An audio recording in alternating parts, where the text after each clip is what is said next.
Astaghfirullah. Bismillahirrahmanirrahim. Assalamualaikum warahmatullahi wabarakatuh.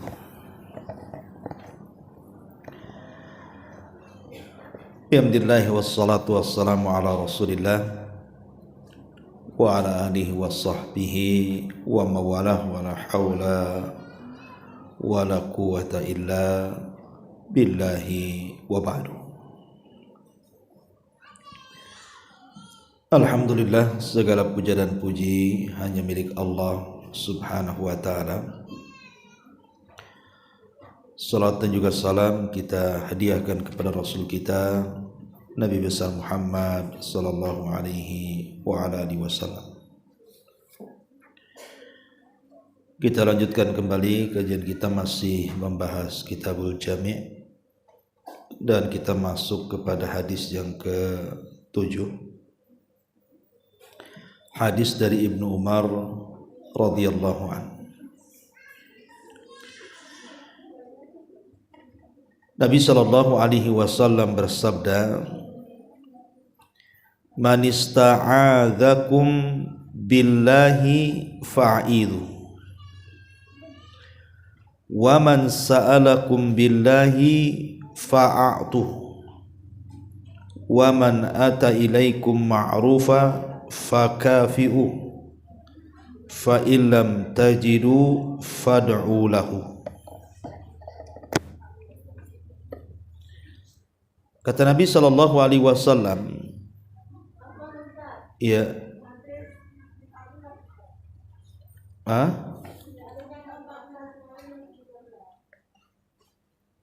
hadis ke-14.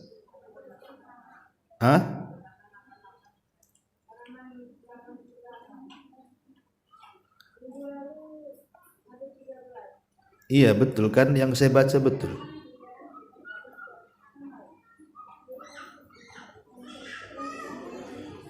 Hadisnya kan itu yang saya baca kan.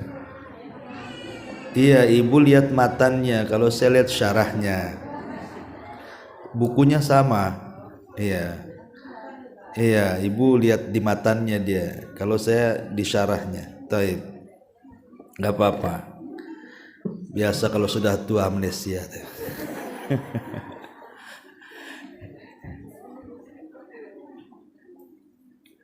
Saya ulangi.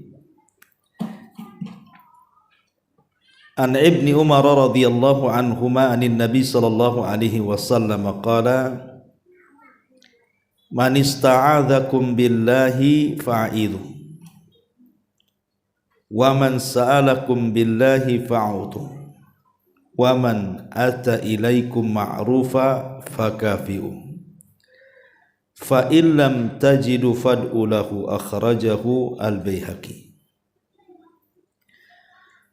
Dari Ibnu Umar radhiyallahu anhuma, dari Nabi sallallahu alaihi wasallam bersabda,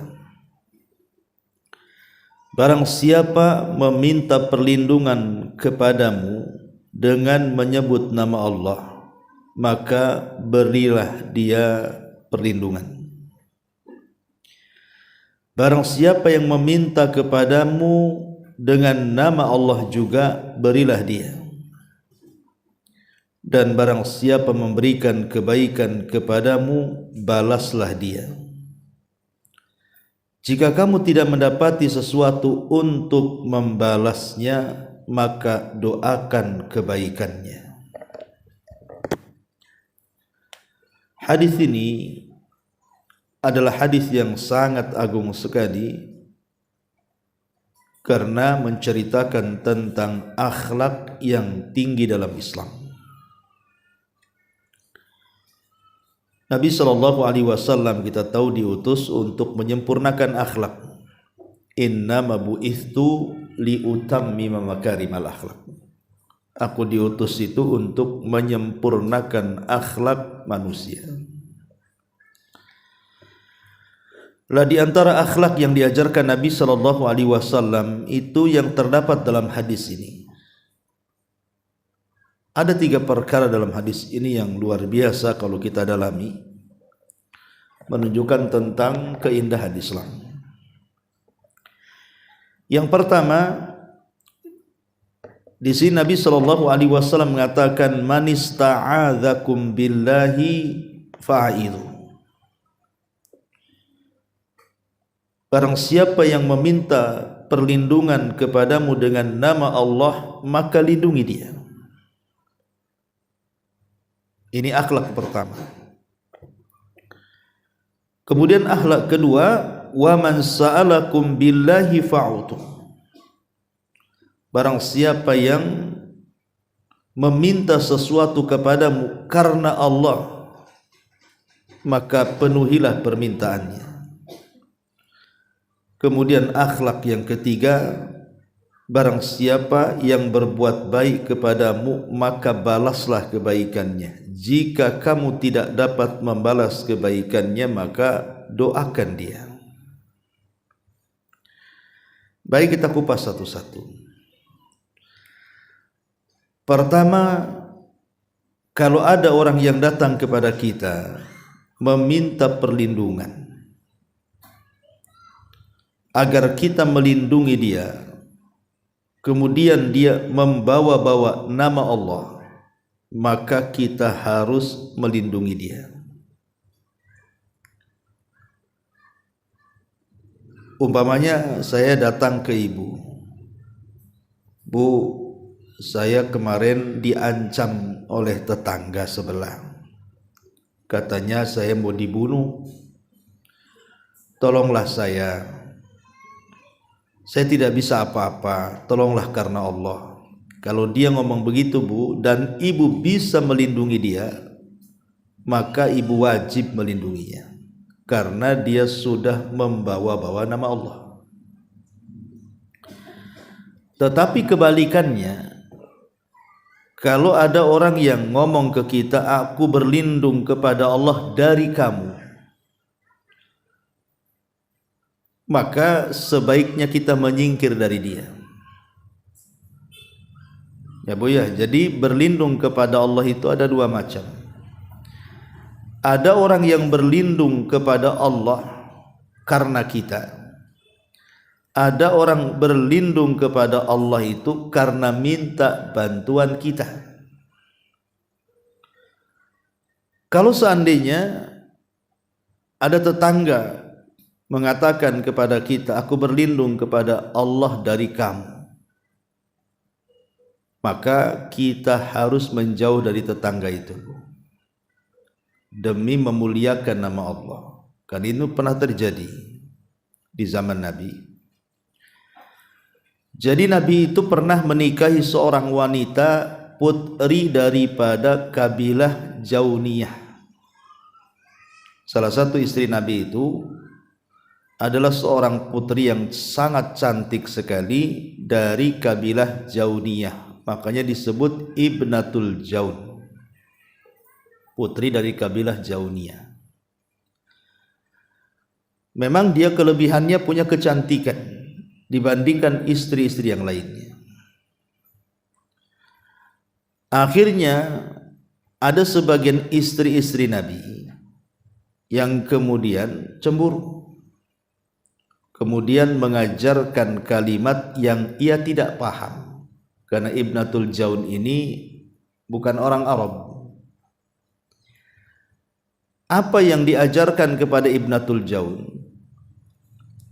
Jadi istri-istri yang cemburu itu mengatakan, nanti malam kalau Nabi mendatangimu, maka ucapkan a'udzubillahi minka, aku berlindung kepada Allah dari kamu. Ya, namanya kejahilan dia. Jadi ketika malam-malam Nabi SAW masuk ke gilirannya, tiba-tiba dia mengucapkan kalimat itu karena tidak tahu maknanya. Dia mengatakan, a'udzubillahi minka ya Rasulullah, aku berlindung kepada Allah dari kamu wahai Rasulullah. Marahlah Rasul. Harusnya berlindung kepada Allah dari setan kan Bu. Ini berlindung kepada Allah dari Nabi. Maka akhirnya keesokan harinya Nabi SAW ngomong sama putri Jauniyah ini yang sudah diperistri Nabi, ilhaqi bi ahli, pulang kamu ke rumah keluargamu. Laqad udhti bima adin, karena engkau sudah meminta perlindungan dengan zat yang maha agung. Akhirnya Rasul menyuruh pulang dia ke kabilahnya Jauniyah dan tidak rujuk lagi. Inilah dalil tentang talak ghairu sharih bu namanya. Jadi kalau suami ngomong sama ibu, pulang kau ke rumah orang tuamu, ini bisa talak bisa tidak, tergantung niat suami. Kalau dalam niatnya suami itu memang hendak mentalak istrinya, maka kalimat itu bisa talak. Tapi kalau hanya sekedar ingin memberikan pelajaran kepada istrinya, maka tidak jatuh talak. Ustadz, gimana tahu kalau suami saya mentalak atau tidak? Ya tanyakan sama suaminya. Tapi jangan bertanya lagi emosi. Pokoknya suaminya lagi bertengkar dengan ibu nih. Dah kau pulang aja ke kampungmu sana. Pulang sana ke orang tuamu. Aku udah nggak mau lagi. Lah ketika itu ibu nggak usah bertanya, maksudnya apa bang? Menceraikan saya atau gimana? Kalau lagi emosi bisa iya bisa tidak kan bu? Tapi kebanyakan iyahnya tuh. Iya aku cerai. Nanti ujung-ujung gitu tuh. Nah, nanyanya nanti aja kalau sudah reda, sudah ya baik-baikan lagi. Nah, ibu ngomong, bang, itu bulan kemarin abang nyuruh saya pulang kampung tuh apa maksudnya? Anda suruh tengok kucing di sana, hidup kak gitu. Pamannya kan bisa aja suami kalau nggak marah kan pasti dia ngomongnya juga nggak mungkin marah-marah juga kan.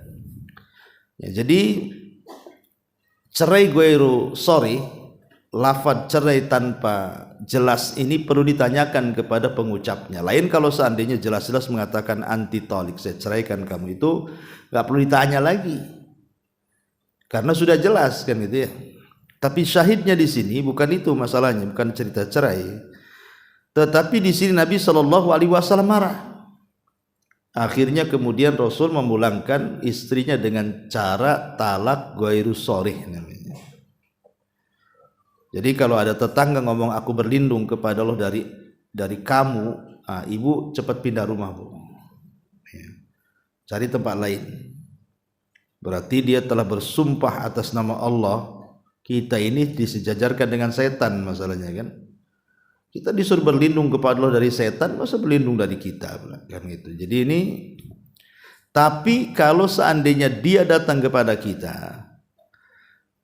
atas nama Allah, meminta kepada kita untuk melindungi dia, maka kita wajib melindunginya selama satu kita sanggup.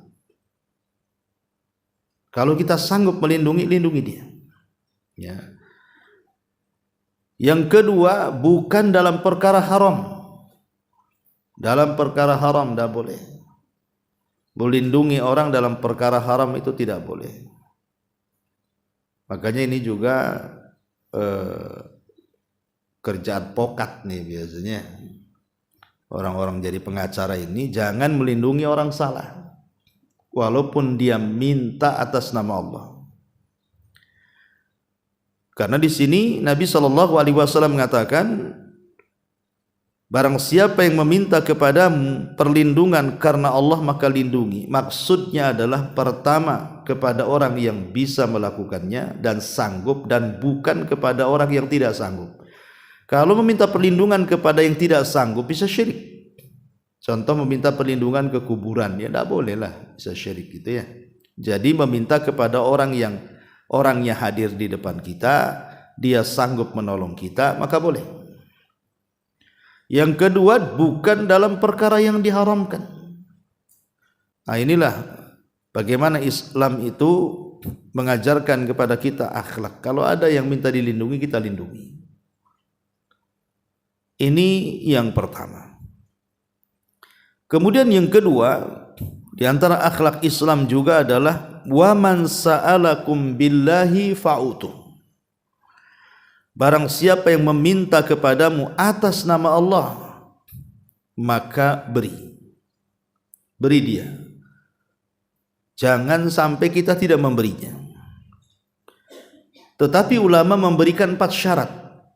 Kalau ada datang ke ibu umpamanya, Bu, tolong saya lah Bu, karena Allah, ya, saya ini lagi kesulitan.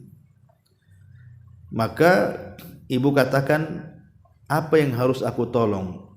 Saya mau pinjam uang, demi Allah saya lagi sulit. Ini kalau sudah bawa-bawa Allah Bu, ibu harus kasih semampu ibu. Tapi yang meminta kepada ibu dengan menyebut-nyebut nama Allah itu harus memenuhi 4 syarat. Syarat yang pertama, alla yakuna fi dharari. Tidak boleh isi kandungan permintaannya itu memadaratkan ibu. Contoh, demi Allah Bu, saya tidak punya rumah, kasihkanlah rumah ibu sama saya. Ya tidak boleh lah ibu, nanti dia yang punya rumah, ibu pula tak punya rumah, terbalik jadinya kan. Nanti ibu datang lagi, saya sudah tak punya rumah, demi Allah balikanlah rumahku pada saya. Oh tidak bisa, udah dikasih kan itu. Nah ini kemarin saya baik kok kamu bakhil. Nanti kan memadaratkan.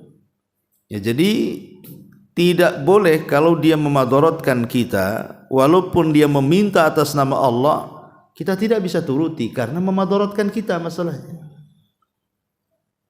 Ini yang pertama. Yang kedua, alla yakuna fi al-masyaqqati. Tidak boleh kita memberi kalau ada masyaqqah. Masyaqqah itu hal-hal yang memberatkan bagi kita. Ibu punya motor 1. Dengan kendaraan itulah ibu ke pasar, ibu ke pengajian, ibu kemana-mana gitu kan. Tiba-tiba ada orang datang, demi Allah, saya ini tidak punya motor, kasihlah motormu biar saya juga bisa kesana kemari. Ya tidak bisa, ibu punya 1 motor. Kalau diambil dia kan berat jadinya. Ibu jalan kaki jadinya. Kemudian yang ketiga, alla yakuna fi at-ta'addi. Tidak boleh permintaan itu dalam bentuk melampaui batas. Melampaui batas tidak boleh. Pamannya disuruh untuk mendolimi orang, meminta kepada kita untuk mendolimi orang, ya tidak bisa. Itu ta'addi namanya. Ibu demi Allah Bu, saya ini tidak berani sama Umi si Anu tuh, tapi dia kurang ajar sama saya. Bisa nggak ibu pukulkan dia? Ya tidak boleh lah, itu kan haram, ta'addi. Jadi tidak boleh turuti.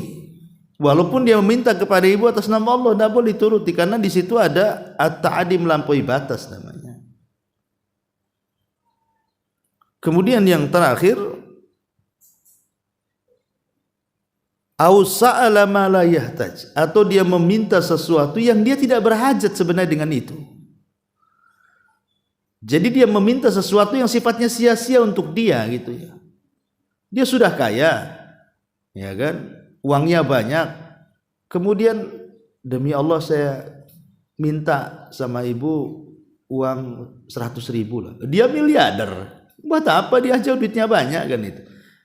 Jadi enggak, kalau memang tidak ada hajat bagi dia, kecuali orang kaya bangkrut kan itu. Dia kaya, mobilnya bagus, rumahnya bagus, uangnya banyak. Kok minta uang sama kita yang susah gitu.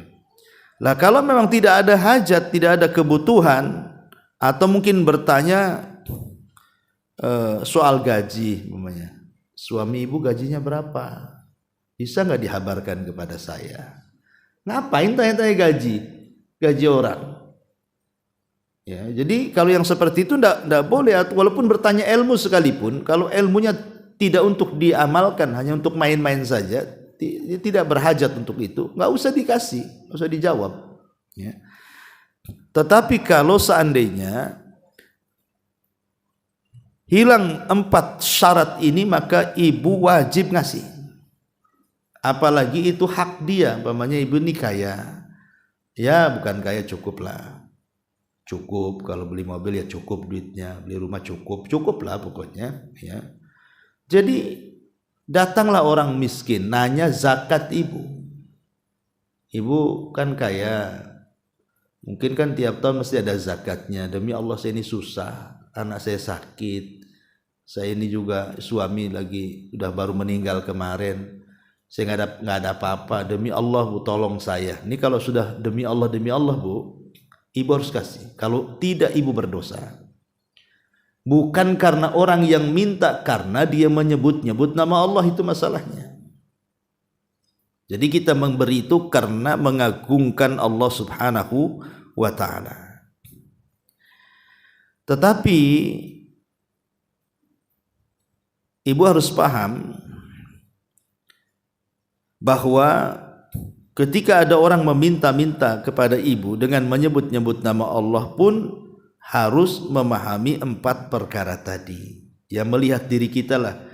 Ini kira-kira permintaan dia memberatkan enggak? Kira-kira memadaratkan tidak? Kira-kira mendolimi orang tidak? Kira-kira ini main-main atau tidak? Jadi dipastikan dulu baru ibu ngasih.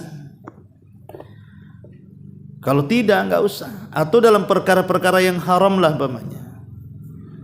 Perkara-perkara haram, demi Allah bu, aku sudah seminggu enggak mabuk, bisa enggak ngasih duit aku beli khamr? Enggak boleh. Ya, walaupun menyebut-nyebut nama Allah pun kalau perkara haram ya tidak dibolehkan.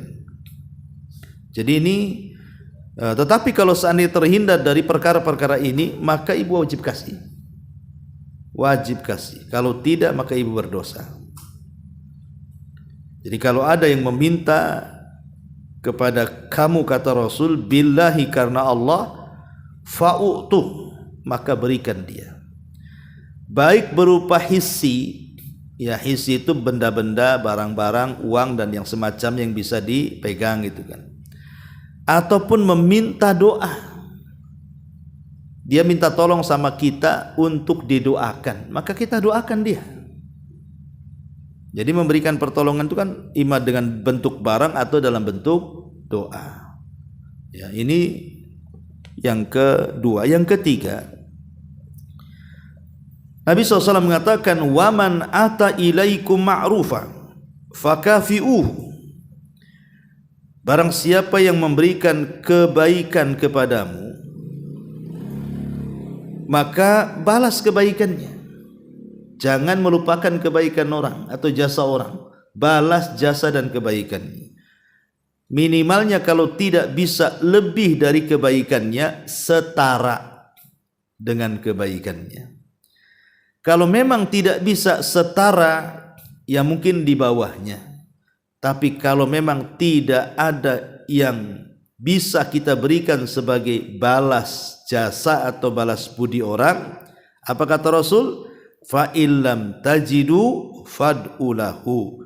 Kalau memang tidak bisa sama sekali membalas kebaikan dia, minimalnya doa. Jazakumullah khairan. Semoga ibu dilindungi, semoga ibu disehatkan, semoga keluarga berkah. Pokoknya didoakan baik-baik. Ya, itu sudah mencukupi. Ma'asyiral muslimat yang dimuliakan Allah Azza wa Jalla, apakah setiap orang yang berbuat baik kepada ibu, ibu wajib membalas kebaikannya? Ya, kecuali dalam satu perkara. Ingat bu, semua kebaikan orang itu harus kita balas dengan kebaikan. Karena Allah yang mengatakan, hal jazaul ihsan ilal ihsan. Balasan kebaikan itu dengan kebaikan yang sama. Tapi satu perkara ini ibu tidak boleh berbuat baik kepada dia, walaupun dia telah berbuat baik kepada kita. Maksudnya secara materi, bukan doa. Apa itu? Dalam bab syafaat. Dalam bab syafaat ibu tidak boleh. Apa yang dimaksud syafaat di sini? Maksudnya dalam bab wasilah. Contoh, anak saya cerdas, di atas rata-rata, ingin masuk kuliah, tapi berkali-kali daftar ditolak, padahal cerdas. Akhirnya saya coba datang ke ibu. Kebetulan ibu punya kenalan ordal, orang dalam. Ya. Bu, anak saya ini cerdas. Kemarin sudah daftar, tes, ditolak. Padahal cerdas. Ibu bisa nggak memasukkan anak saya ke sekolah itu? Oh bisa, kata ibu. Nanti saya ngomong. Akhirnya keterima anak saya, Bu. Sebagai balas budi, saya kasih uang ibu atau kasih apalah dalam bentuk hadiah. Ini ibu haram menerimanya. Dan saya juga berdosa yang memberikannya. Kenapa? Karena syafaat yang seperti ini tidak bisa dilakukan kecuali karena Allah, bukan karena makhluk. Dan ini juga perkara-perkara yang remeh-temeh. Hanya ngomong ke orang dalam, ordal gitu ya, kemudian diterima. Hanya ngomong saja. Karena ada hadis, Bu, yang dikeluarkan, hadis ini dikeluarkan Imam Abi Dawud dan dihasankan oleh Syekh Albani. Apa kata Rasul? Man syaffa'a li akhihi syafa'atan. Barang siapa yang memberi wasilah, perantara kepada saudaranya dengan sebuah perantara kebaikan, fa'ahdalahu 'alaiha hadiyatan, maka dia memberikan hadiah kepadanya karena perantaranya, kebaikan perantaranya itu, dengan sebuah hadiah, faqabilaha, dia menerimanya, faqad ata baban aziman min abwabir riba, berarti dia telah mendatangkan satu bab yang sangat besar dalam bab-bab riba, alias haram, tidak boleh. Ingat ya, Bu, ya, kalau dalam bentuk materi haram, tidak boleh. Tapi kalau dalam bentuk doa ya harus. Ya syukran ya jazakallah khairan. Kemarin saya dah pusing, anak saya tidak biasa masuk, berkat lah anak saya masuk. Nah, itu tidak apa-apa dalam bentuk doa. Tapi dalam bentuk hadiah tidak boleh. Ingat, Bu, ya, dalam bentuk hadiah. Jadi kaedahnya semua kebaikan itu wajib kita balas dengan kebaikan yang lebih atau setara atau minimalnya doa, kecuali dalam bab syafaat ini. Itu hadisnya tidak boleh. Ya, karena Rasulullah SAW mengatakan isfa'u tu'jaru. Isfa'u tu'jaru. Jadilah perantara orang dalam kebaikan, kalian akan diberikan pahala. Jadi bukan diberikan upah dari manusia, tapi ibu akan dapat pahala yang besar dari Allah Subhanahu wa ta'ala. Ma'asyiral muslimat yang dimuliakan Allah Azza wa Jalla, kenapa kita ini harus membalas kebaikan dengan kebaikan? Begini, Bu, di zaman Rasul, Nabi SAW pernah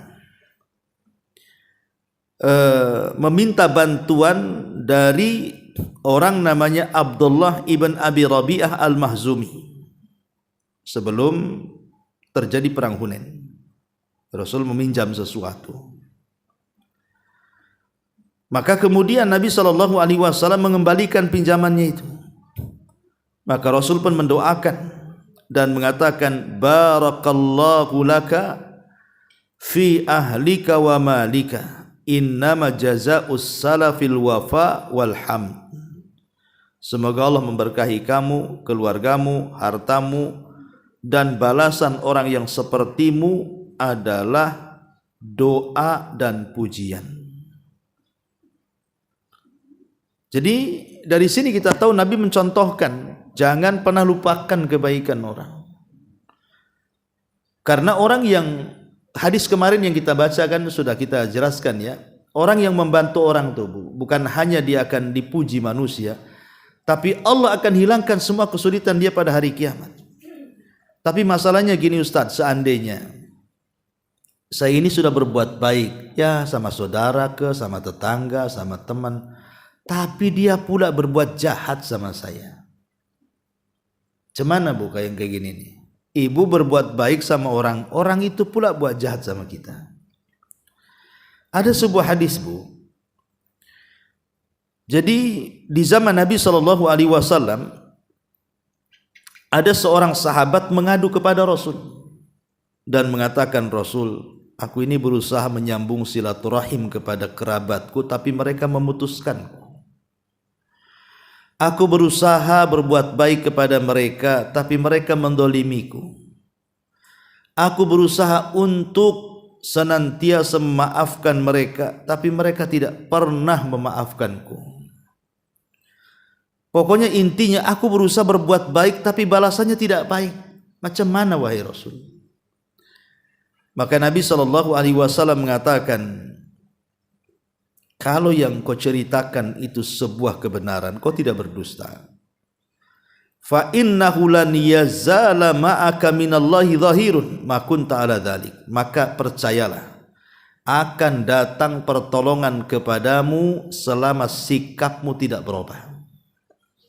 Jadi ibu jangan kecil hati. Kalau ada yang berbuat jahat kepada ibu, tapi ibu selalu berbuat baik sama dia, tidak ada masalah. Yang penting terbedakan akal ibu dengan akal orang itu. Bahwa dia gila, ibu waras. Sebab kalau seandainya kejahatan dibalas dengan kejahatan, itu sama-sama otak gila, Bu. Tapi kalau kejahatan dibalas kebaikan atau minimalnya dibiarkan, maka ibu waras otaknya. Disitulah terbedakan mana orang baik, mana orang jahat. Jadi tidak perlu kemudian kita ini gimana gitu. Saya ini sudah banyak berbuat baik sama tetangga, tapi tetangga tidak pernah merasakan perasaannya, perasaanku di sini. Tetap aja dia kayak gitu. Ya nggak masalah. Ya, tidak perlu dipikirkan. Nanti akan datang pertolongan kepada kita. Yakin, Bu. Karena man taraka syai'an lillahi awadallahu khairan min. Barang siapa meninggalkan sesuatu karena Allah, Allah akan ganti. Ya, harapan ibu kan ibu berbuat baik sama orang biar orang itu berbuat baik sama kita kan. Tapi harapan itu pupus karena dia berbuat jahat. Gak apa-apa. Tidak perlu kita berharap kebaikan dia. Yang penting kita tetap berbuat baik. Nanti Allah akan ganti dengan yang lebih baik lagi.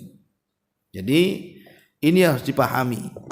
Karena ada orang yang seperti itu kan, terutama dalam muamal dengan keluarga itu. Saya sudah berusaha menyambung, tapi dia tak mau. Saya berusaha menolong, tapi dia tak mau juga, tak paham juga. Tenang. Allah akan turunkan kebaikan pertolongannya kepada kita. Tapi yang jelas kalau seandainya ada orang yang berbuat baik kepada kita, maka kita jangan sampai kemudian menyakiti dia. Kalau ini kasusnya terbalik. Tetangga berbuat baik sama ibu, maka ibu jangan sampai menyakiti dia. Balaslah kebaikannya. Kalau memang dia tiap hari kadang-kadang ngasih makanan, sementara ibu tidak sanggup seperti dia.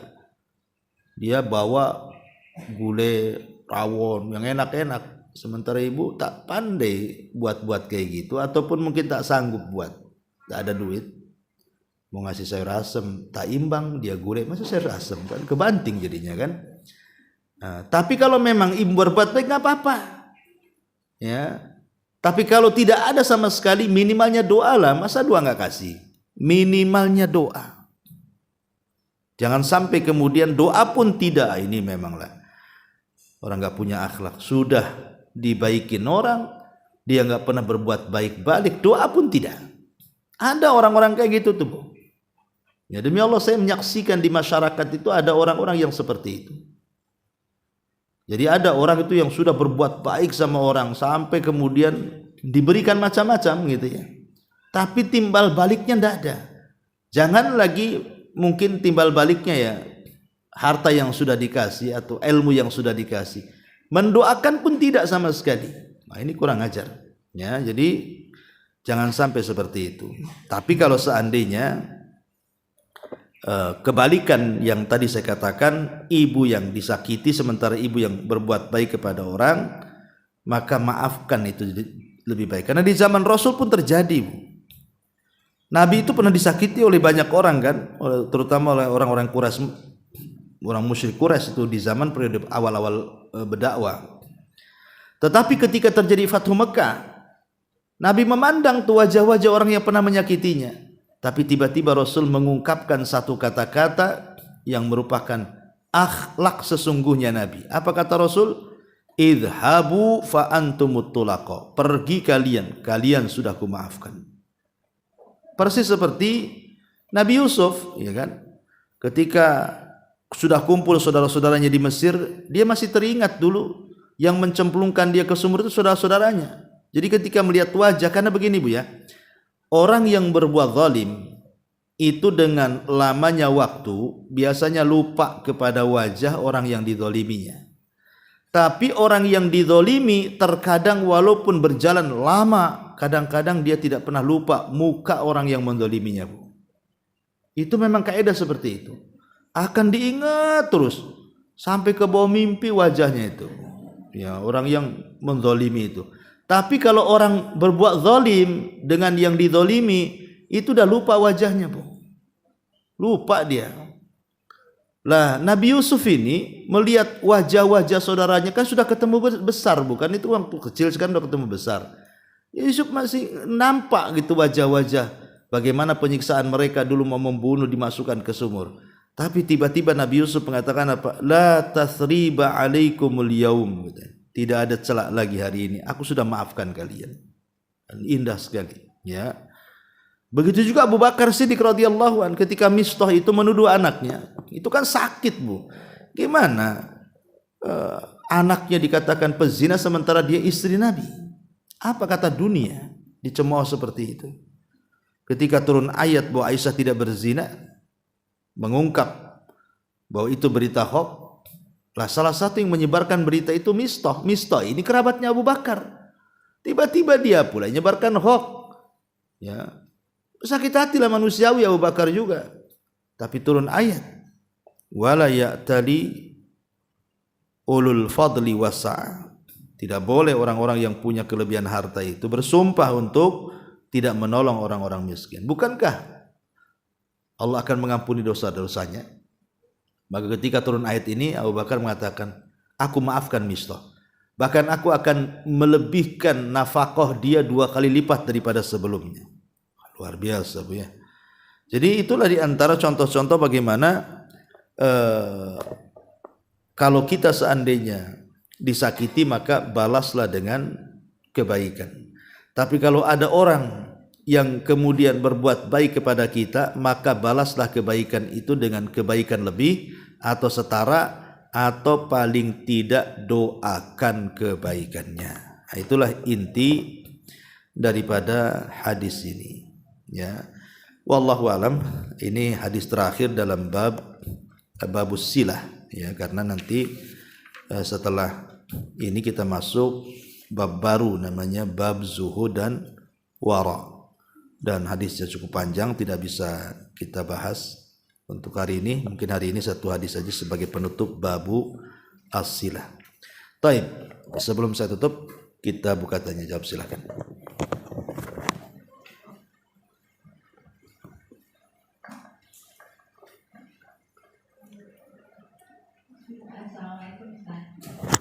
Waalaikumsalam. Gimana akadnya, ini agak keluar sedikit dari materi ya Ustaz ya. Yeah. Gimana akadnya, misalkan contoh begini, adik saya meminjam uang ke saya gitu kan. Yeah. Tapi saya nggak punya uang sedang gitu, saya punya emas gitu. Yeah. Jadi udah Kak, pinjamlah emasnya, nanti kamu ganti emas lagi ya. Ya. Nah tapi dia itu kan jauh tuh, nggak di sini, dia di luar pulau gitu kan. Terus bagaimana akadnya itu bisa saya jual barangnya, bagaimana gitu, biar nggak jatuh riba. Iya, bismillahirrahmanirrahim. Gini Bu ya, ada barang-barang tertentu itu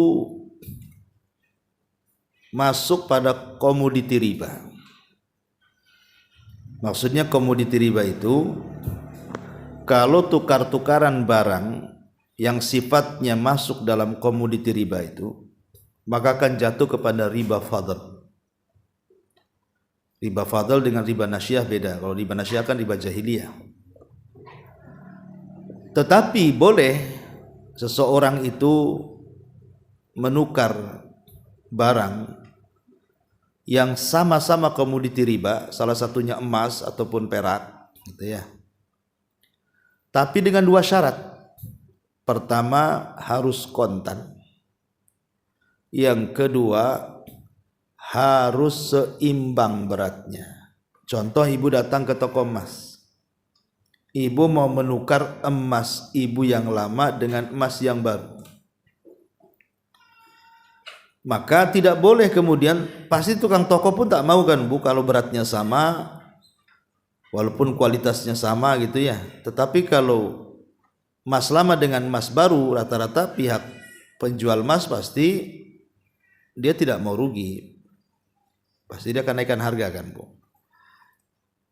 Bahasanya tukar tambah lah. Lah tambah itulah jadi riba. Tukarnya tidak apa-apa, tambahnya yang riba. Karena syarat komoditi riba itu emas dengan emas harus sama beratnya dan juga harus kontan. Mana emasmu, nih emasku. Ya kan Bu ya? Itu kontan tuh. Nah, sekarang pertanyaannya, macam mana kalau seandainya orang mau pinjam uang tapi tak ada? Akhirnya ibu kasih emas sebagai bentuk uangnya. Nanti emasnya mungkin dijual sama dia. Nanti kemudian akan diganti. Pertanyaannya, diganti uang atau diganti emas? Kalau diganti emas, umpamanya diganti emas itu kan sama-sama komoditi riba Bu. Emas dibayar emas, berarti syaratnya nanti harus dua. Tapi kalau utang piutang kan mungkin syaratnya satu saja. Boleh jadi mungkin beratnya sama, tapi kan tidak kontan. Maka untuk terhindar daripada riba, sebaiknya ibu jual emasnya. Jual saja, nanti uangnya transfer. Itu ya. Itu lebih selamat supaya jangan jatuh kepada riba fadl. Wallahu a'lam. Jadi nggak boleh ya, kalau misalnya kita PC gitu kan, ini kakak kasih ke rumah, dia kan terima, tapi nggak boleh ya kak, nanti dijual, dikirim, itu nggak boleh ya kak? Iya, sebaiknya ibu jual emasnya, baru dalam bentuk uang saja. Wallahu a'lam. Satu lagi Ustaz, ini masalah hadiah untuk itu kan, misalkan kayak saya gitu kan, punya saudara dia kerja sebagai tiper gitu kan di perusahaan, dia bisa masukin orang kerja gitu kan, itu kita tak tolong tuh masukin anak kita, jadi dia bisa tuh gitu kan, nanti pas gajian kita kasih hadiah tuh berupa uang atau sembako seperti itu, jatuhnya nggak boleh gitu ya? Nggak boleh, tadi kan sudah jelas. Terus gimana cara kita berterima kasih? Itu bab syafaat. Ya kita doakan dia. Ya nggak apa-apa, kalau ibu mau buat dosa silahkan. Karena hadis ini sudah jelas, calo itu masuk dalam kategori calo tuh. Ada dua alasan ulama kenapa kemudian melarang. Pertama, karena Rasul mengatakan pekerjaan seperti itu pekerjaan remeh, bukan pekerjaan berat. Karena dia kan tidak gendong ibu dari rumah ke perusahaan kan Bu, kemudian dari perusahaan digendong balik ke sini, kan perlu tenaga. Kan cuman masuk-masukan lewat omongan karena mungkin ada ordal atau memang karena orang kenalan kan itu. Satu. Yang kedua, karena Nabi SAW mengatakan ya bahwa perkara itu, syafaat itu harus dilakukan karena Allah, bukan karena manusia. Ya, itu memang syariat Bu. Dari zaman Rasul sampai sekarang itu hukum itu tidak bisa berubah. Tapi ya namanya kenyataannya ya banyak, jangan perkara ini, perkara yang lain aja banyak dilanggar. Masalah sholat, suruh sholat aja banyak yang tak sholat. Apalagi masalah-masalah yang seperti ini, makin dilanggar lagi kan begitu Bu. Nah, cuman kan namanya kita kan mencari uang kan tentu cari yang lebih halal. Dan kalau dia membantu orang, memasuk-masukkan orang, itu dapat pahala besar di hadapan Allah. Nanti Allah yang kasih pahala. Dan Allah akan ganti dengan cara lain. Mungkin usahanya dilancarkan, mungkin anaknya disehatkan, mungkin keluarganya dimudahkan, kita tidak tahu. Nanti Allah akan ganti dengan jauh yang lebih baik lagi. Insya Allah. Ya, jadi harus yakin dengan itu.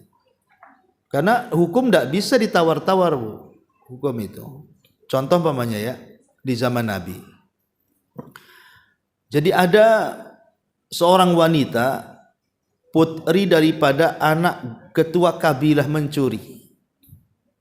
Perkaranya sampai kepada Nabi, potong tangan. Sebelum terjadi potong tangan, orang-orang di kabilah itu mengatakan, janganlah, ini kan anak pembesar kita, sebaiknya kita ngelobi Nabi lah, gimana caranya supaya jangan dipotong tangannya. Datanglah kepada Usama, ya Usama, bisa nggak kau ngomong sama Nabi supaya anak si Anu itu jangan dipotong tangannya, kau kan orang yang dicintai Nabi. Akhirnya Usama datang kepada Rasul, marah Nabi, Usama, kalau yang mencuri itu bukan dia tapi Fatimah putriku, tetap ku potong tangannya, ya kan. Lah Usama kan menjadi syafaat wasilah, ya kan, wasilah, ya.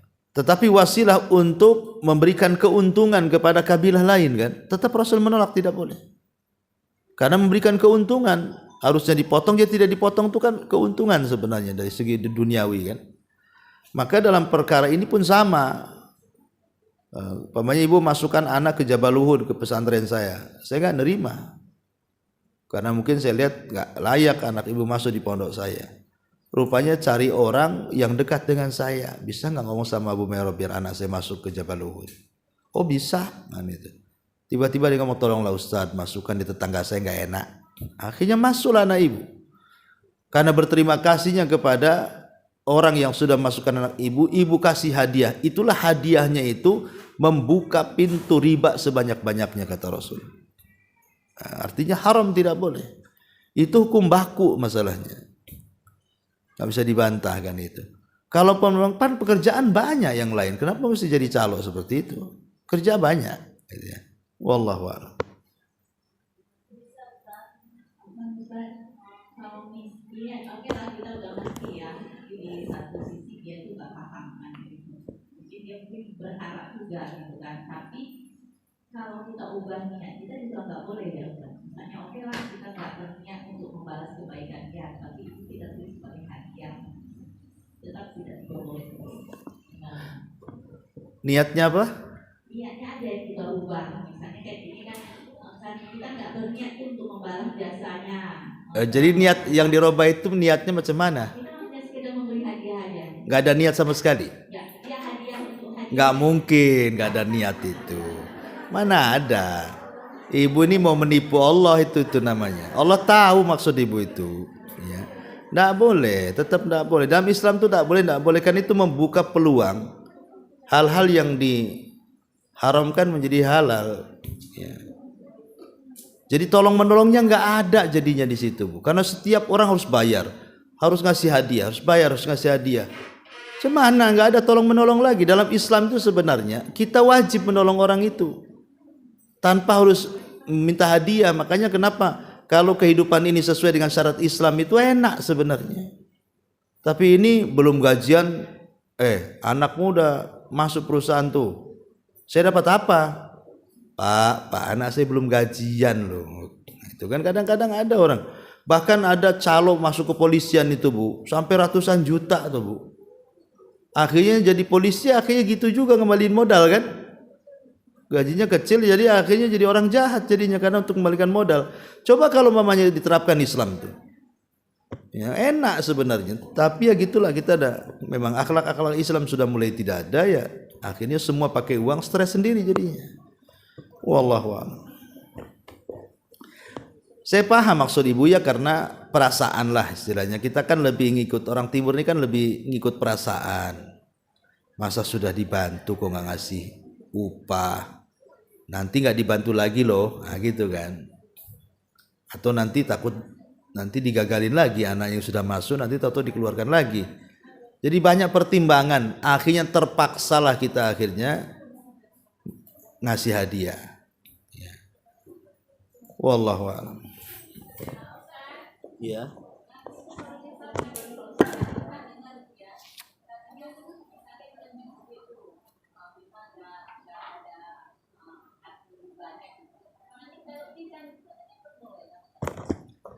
Melebihkan apa? Melebihkan bayaran, melebihkan melunasi utang. Tidak apa-apa. Kalau itu tidak apa-apa. ibu pinjam uang sama saya, Ustaz, ada uang nggak? Ada. Untuk apa? Untuk modal. Berapa? 100 juta. Aduh, besar kali. Akhirnya dengan terpaksa lah saya kasih.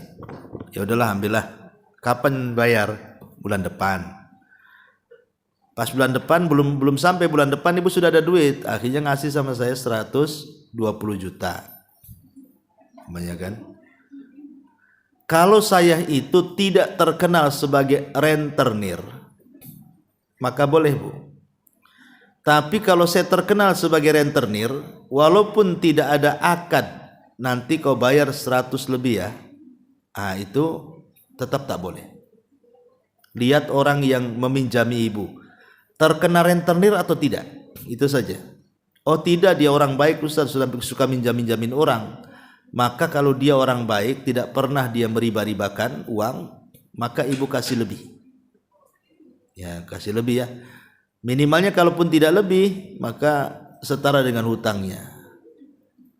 Tapi khusus hutang piutang ini tidak berlaku doa, Bu. Yang khusus hutang piutang ini tidak berlaku doa, Bu ya. Karena ibu tidak bisa bayar, ibu datang ke saya, Ustaz, saya tak bisa bayar, saya doakan aja Ustaz. Itu enggak bisa. 100 juta lo didoakan. Wallahu a'lam. Boleh.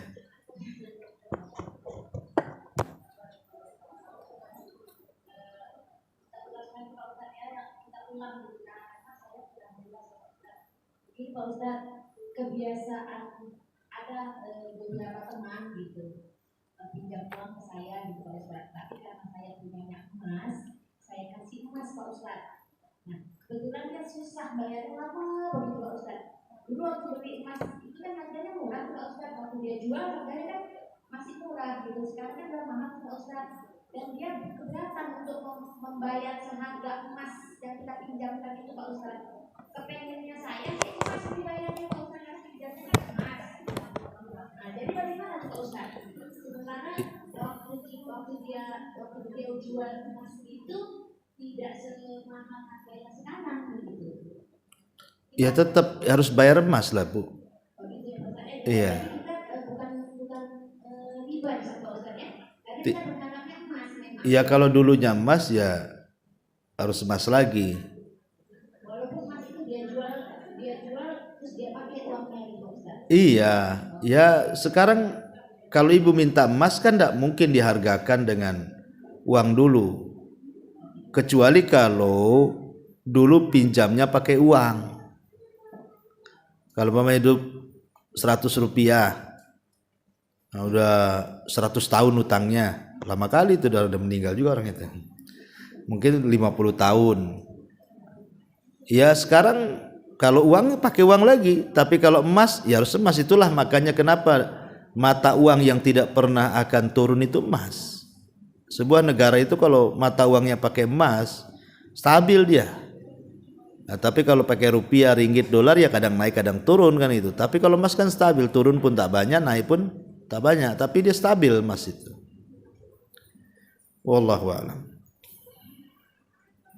Ya. Taib, kalau sudah enggak ada, kita tutup dengan doa kafaratul majlis. Subhanakallahumma bihamdika asyhadu an la ilaha illa anta astaghfiruka wa atubu ilaik. Allahu ta'ala. Assalamualaikum warahmatullahi wabarakatuh.